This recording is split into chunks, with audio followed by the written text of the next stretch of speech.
ओम शांति। 19 दिसंबर 2023। मीठे बच्चे, सर्विस की वृद्धि के नए नए तरीके निकालो। गांव-गांव में जाकर सर्विस करो। सर्विस करने के लिए ज्ञान की पराकाष्ठा चाहिए। प्रश्न, बुद्धि से पुरानी दुनिया भूलती जाए, इसकी सहज युक्ति क्या है? उत्तर, घर को घड़ी घड़ी याद करो। बुद्धि में रहे अब मृत्युलोक से हिसाब किताब चुक कर अमरलोक जाना है। देह से भी बेघर और ये देह भी अपनी नहीं। ऐसी अभ्यास हो तो पुरानी दुनिया भूल जाएगी। इस पुरानी दुनिया में रहते अपनी परिपक्व अवस्था बनानी है। एक रस अवस्था के लिए मेहनत करनी है। गीत। माता ओ माता, तू है सबकी भाग्य विधाता। ओम शांति। जगदम्बा की महिमा भारत में बहुत बहुत है।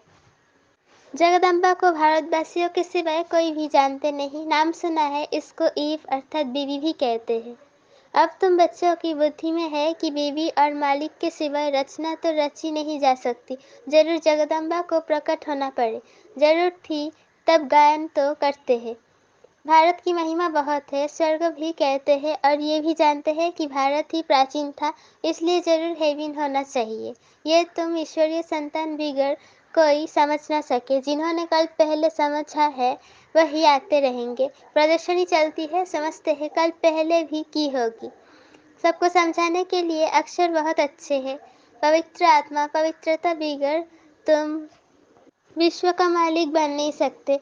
पवित्र आत्मा, पवित्रता से तुम लाइट का ताज पाते हो। दूसरा पुण्य आत्मा उसको कहा जाता है जो दान पुण्य करते हैं। उसको अंग्रेजी में फिलैंथ्रोपिस्ट भी कहते हैं। पवित्र को वाइसलेस कहेंगे। अगर अलग अलग अक्षर है। भारत में दान पुण्य होता है तो बहुत है, परंतु अक्षर करके दान पुण्य करते हैं गुरुओं को। अब उन्हें पवित्र आत्मा तो भल कहे, परंतु पुण्य आत्मा नहीं कह सकते। वो दान पुण्य नहीं करते हैं, वो तो दान पुण्य लेते हैं। तो इन सब से बुद्धि जब टूट कर बाप से जुट जाए, इसके लिए बाप को समझाना पड़ता है कि ये ठीक नहीं है। इन सब को उद्धार करने में आता हूँ। तुम ज्ञान सागर से निकली हुई ज्ञान गंगाएं हो। वास्तव में गंगा अक्षर राइट नहीं है, परंतु गायन चला आता है इसलिए भेंट की जाती है। बाप आकर पुरानी दुनिया की पुरानी सब चीजों को नया बनाते हैं। स्वर्ग नई चीज है। नई चीज का समाचार बाप ही जानते हैं, दुनिया नहीं जानती। भगवानुवाच है, परंतु गीता में श्री कृष्ण का नाम डालने से सबका बुद्धि जग टूट गया है, इसलिए सर्वव्यापी कह दिया है। श्री कृष्ण के साथ बहुतों का बुद्धियोग है। जहाँ भी गीता का मान है तो जैसे श्री कृष्ण का मान है। वास्तव में बाप की महिमा की टोपी बच्चों के ऊपर आ गई है। ये भी ड्रामा में नोंद है।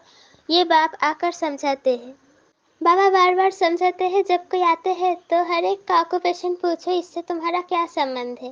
बाबा ने प्रश्नावली अच्छी बनाई है।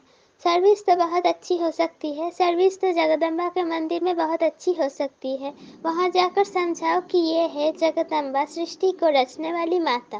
कौन सी दुनिया रचती है? जरूर नई दुनिया रचेगी, जरूर नई रचना रचेगी। अच्छा, इस माता का पिता कौन? इनको जन्म किसने दिया? मनुष्य तो मुख वंशावली का अर्थ भी नहीं समझते। तुम जानते हो इनको परमपिता परमात्मा ने जन्म दिया है। तुम बच्चों को ही समझाना पड़े। जगदम्बा मुख वंशावली है, परंतु कैसे?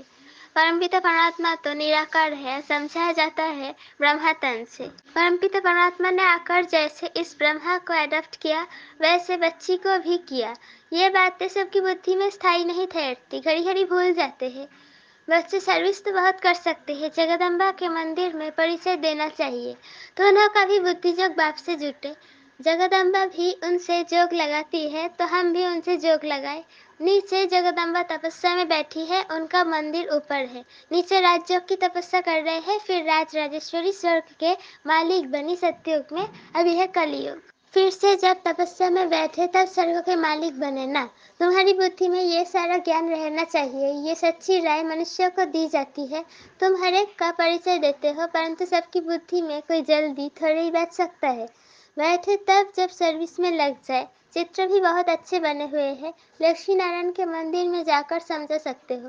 बाबा कहते हैं मेरे भक्तों को सुनाओ। भक्त जरूर मंदिरों में ही मिलेंगे। उनको प्यार से समझाओ। ये जो लक्ष्मी नारायण के चित्र है, इनके लिए सभी कहेंगे ये स्वर्ग के मालिक थे। अच्छा, अब क्या है? जरूर कहेंगे कलयुग। कलयुग में तो दुख ही दुख है। फिर इनको बादशाही कैसे मिली? तुम जानते हो तो सबको सुना सकते हो। एक को समझाएंगे तो सत्संग इकट्ठा हो जाएगा, फिर सब कहेंगे हमारे पास आओ। मंदिर में बड़ा मेला लगता है, रामगिरी मंदिर में जाकर उनका ऑक्यूपेशन बता सकते हो। आहिस्ते आहिस्ते जुक्ति से समझाना चाहिए। कई बच्चे लिखते भी है, बाबा हमने ऐसे ऐसे समझाया। एक को समझाने से फिर दूसरे निमंत्रण देते हैं। हमारे घर में भी 7 रोज भाषण चले तो अच्छा है, फिर वहाँ से और कोई निकलेगा। कोई भी निमंत्रण दे, उनको ऐसे समझाना चाहिए जो छोड़े नहीं। भाषण करने से आसपास वाले मित्र संबंधी आदि भी इकट्ठे होंगे, ऐसे भी वृद्धि होती है। सेंटर पर इतने नहीं आ सकते हैं, ये अच्छी युक्ति है। ऐसी मेहनत करनी चाहिए। मेहनत करने का ढंग मुश्किल किसको आता है, ज्ञान की पराकाष्ठा चाहिए। बाबा कितनी दूर से हमको सिखाने आता है। अगर सर्विस नहीं करेंगे तो उच्च पद कैसे पाएंगे। स्कूल में बच्चे बहुत अच्छे चमत्कारी होते हैं, उछलते रहते हैं। ये भी पढ़ाई है, ये वंडरफुल पढ़ाई है। इसमें बूढ़े जवान बच्चे सब पढ़ सकते हैं। गरीबों को और ही अच्छा चांस है। सन्यासी भी वास्तव में गरीब है। कितने बड़े बड़े धनवान मनुष्य अपने पास बुलाते हैं। सन्यासियों ने घर बार छोड़ा, बेघर हुए। कुछ भी उन्हों के पास नहीं है।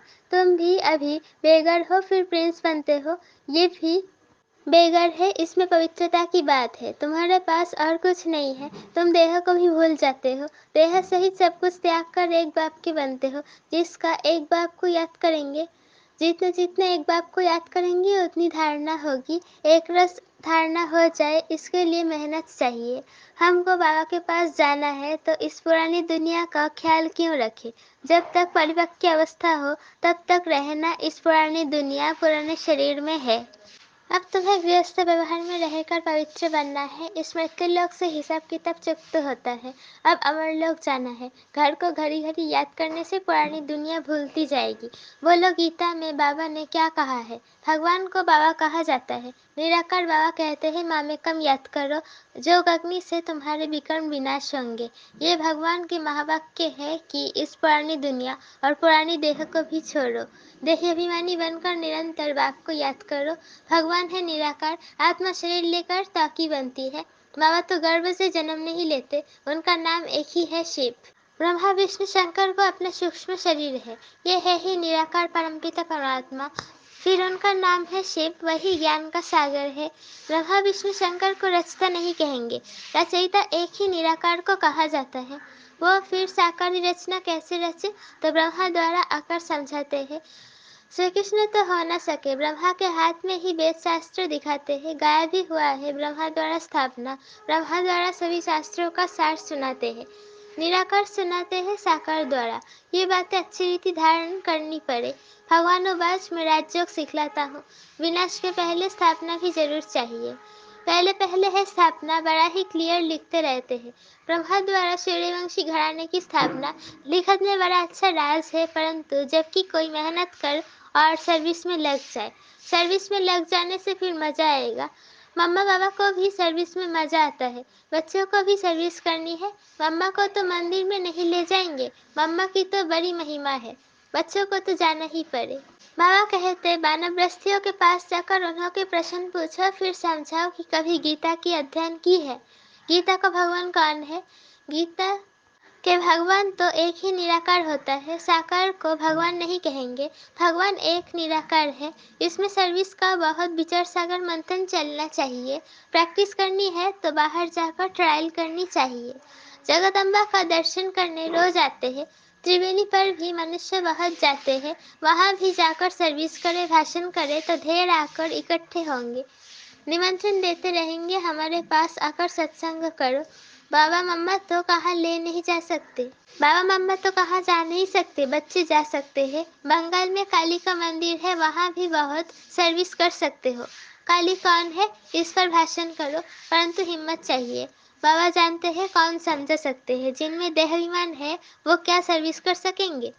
सर्विस का सबूत नहीं देते। सर्विस अगर पूरी नहीं की है तो नाम बदनाम करेंगे। जोगी में बल बड़ा अच्छा रहता है। समझाने के लिए पॉइंट्स बहुत देते हैं, परंतु अच्छे अच्छे महारथी भी भूल जाते हैं। सर्विस तो बहुत है, इसको कहा जाता है बेहद की सर्विस। फिर वो मान भी बहुत पाते हैं। मुख्य है पवित्रता की बात। चलते चलते टूट पड़ते हैं। लौकिक बाप से कभी किसको भी निश्चय नहीं टूटता। यहाँ बाबा के पास जन्म लेते हैं, ऐसे बाप को फिर घड़ी घड़ी भूल जाते हैं, क्योंकि विचित्र है, ऐसे बाप का चित्र नहीं है। फल कहते हैं मुझे याद करो और तुम पवित्र बनो तो मेरे पास आ जाएंगे। आत्मा समझती है हमने ही 84 जन्मों का पाठ बजाया है, आत्मा में पाठ नोंधा हुआ है, शरीर में थोड़े ही पाठ है। इतनी छोटी सी आत्मा में कितना भारी पाठ है, ये बुद्धि में कितना नशा रहना चाहिए। व्यवहार के साथ साथ ये सर्विस भी कर सकते हैं। माँ बाप तो कहाँ भी नहीं जाएंगे, बच्चे कहाँ भी जाकर सर्विस कर सकते हैं। बच्चों को ही लक्की स्टार्स कहा जाता है। अच्छा, मीठे मीठे ज्ञान लक्की सितारों को माता पिता बाप दादा का याद प्यार और गुड मॉर्निंग। रूहानी बाप की रूहानी बच्चों को नमस्ते। हम रूहानी बच्चों की रूहानी माता पिता बाप दादा को याद प्यार, गुड मॉर्निंग और नमस्ते, शुक्रिया व शुक्रिया। धारणा के लिए मुख्य सार, पहला पॉइंट, देहाभिमान छोड़ सर्विस करनी है। विचार सागर मंथन कर बेहद की सर्विस का सबूत देना है। दूसरा पॉइंट, इस मृत्यु लोक से पुराने सब हिसाब किताब चुकत करने हैं। पुरानी देह और पुरानी दुनिया को बुद्धि से भूलते जाना है। वरदान, एक की स्मृति द्वारा एक रस स्थिति बनाने वाले उच्च पद के अधिकारी भव।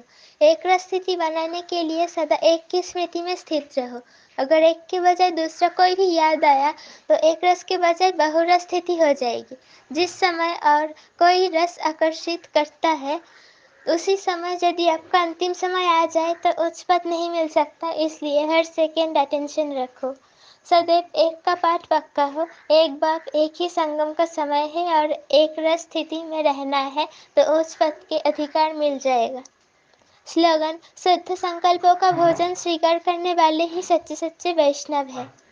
शुद्ध संकल्पों का भोजन स्वीकार करने वाले ही सच्चे सच्चे वैष्णव हैं।